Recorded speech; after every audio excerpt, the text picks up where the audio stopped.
যুব সমাজ তৈরি হয়ে যাও, আমরা এই দেশটাই তোমাদের হাতে তুলে দিতে চাই। বাংলাদেশ নামের যে উড়োজাহাজ, এইটার ককপিটে বসিয়ে দিব যুব সমাজকে, আমরা গিয়ে বসবো প্যাসেঞ্জার সিটে ইনশাআল্লাহ। ওরা আর পিছনে তাকাবে না, ওরা সামনে নিয়ে দেশকে এগিয়ে যাবে ইনশাআল্লাহ।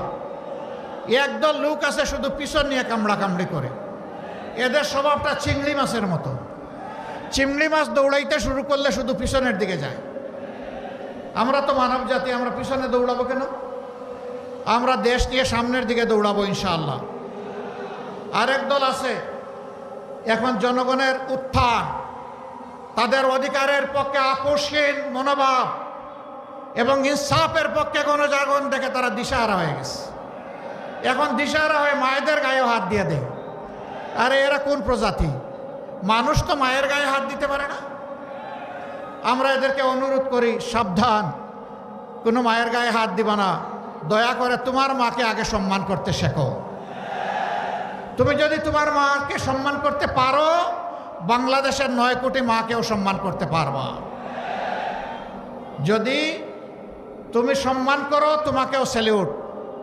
আর তুমি যদি আর হাত বাড়াও, মনে রাখবা মায়ের সন্তানেরা আগুন হয়ে জ্বলে উঠবে।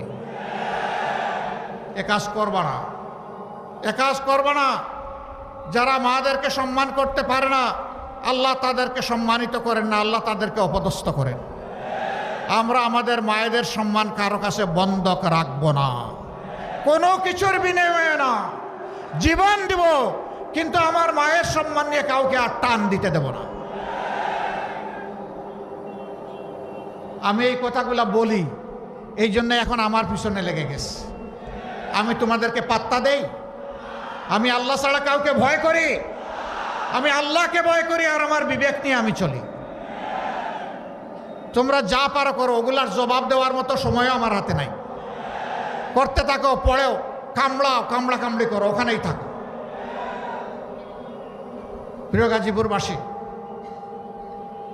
ইনশাআল্লাহ গাজীপুরের কিছু ন্যায্য দাবি আছে। আমি দেখেছি এখানে 60টা দাবি আমার কাছে দেওয়া হয়েছে। আমি কথা দিচ্ছি, ইনসাফের পক্ষে আপনারা রায় দিন ইনশাআল্লাহ। আমরা যদি আল্লাহ তাআলার মেহেরবানি বিইজনিল্লাহ এবং আপনাদের ভালোবাসা সমর্থন ভোটে এ দেশ সেবার দায়িত্ব পাই, আমি আপনাদেরকে সাক্ষ্য রেখে বলছি, গাজীপুরের প্রতি আমরা বেইনসাফি করব না। দাবি সবগুলা সঙ্গত। রেল ক্রসিংয়ের উপর ওভারপাস, এটা কোনো ম্যাটার না। ইন্টেনশন থাকলে 6 মাসে এটা সমাধান করা সম্ভব।